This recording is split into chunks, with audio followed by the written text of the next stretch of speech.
ಈಗ ಅದನ್ನ ಎಂಕ್ವೈರಿ ಮಾಡಕ್ ಹೇಳಿದೀನಿ. ಯಾರ ಗನ್ನಿಂದ ಬುಲೆಟ್ ಬಂದಿದೆ ಅಂತ ಹೇಳಿ ಗೊತ್ತಾಗಬೇಕಲ್ಲ.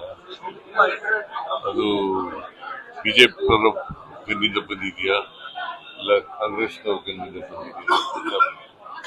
ಅದಕ್ಕೋಸ್ಕರ ಅದನ್ನು ತನಿಖೆ ಮಾಡಿ ಅಂತ ಹೇಳಿದ್ದೀನಿ. ಎಂಕ್ವೈರಿ ಮಾಡಿ ರಿಪೋರ್ಟ್ ಕೊಡಿ ಇಮಿಡಿಯೇಟ್ ಆಗಿ.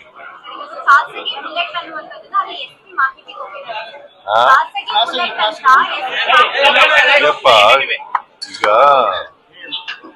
ಸತೀಶ್ ರೆಡ್ಡಿ ಅವರು ಕೂಡ ಇಟ್ಕೊಂಡಿದ್ದಾರೆ.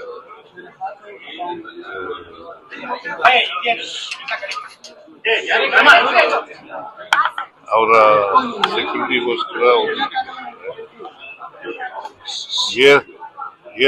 ಏರ್ ಅಲ್ಲಿ ಗನ್ ಫೈರ್ ಮಾಡಿದ್ದಾರೆ.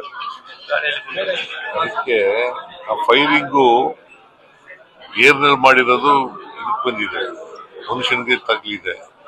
ಅವನು ಯಾರೋ ಒಬ್ಬ ಸತೀಶ್ ರೆಡ್ಡಿ ಅಲ್ಲ, ರಾಜಶೇಖರ್ ರೆಡ್ಡಿ ಸತ್ತೋಗಿದ್ದಾರೆ.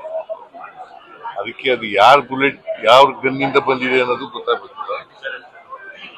ಅದಕ್ಕೆ ತನಿಖೆ ಮಾಡಿ ಹೇಳಿ ಅಂತ ರಿಪೋರ್ಟ್ ಕೊಡಿ ಅಂತ ಹೇಳಿ. ಅಥಾರಿಟಿ ಅವರು ಸರ್ವೆ ಒಂದು ರಿಲೀಸ್ ಮಾಡಿದ್ದಾರೆ ಸರ್. ಆ ಸರ್ವೆನಲ್ಲಿ 91% ಜನ ಇವಿಎಂಗಳು ಮತ್ತೆ ಎಲೆಕ್ಷನ್ ಫೇರ್ ಆಗಿ ನಡೆದಿದೆ ಅಂತ ಹೇಳಿದೆ ಅಂತ ಹೇಳಿದ್ದಾರೆ. So BJP is attacking the Congress, saying that Rahul Gandhi and Priyanka Gandhi has been exposed by the Congress government earlier in the state. How do you see that, sir? Basically, there is an EVM survey. I will look into it.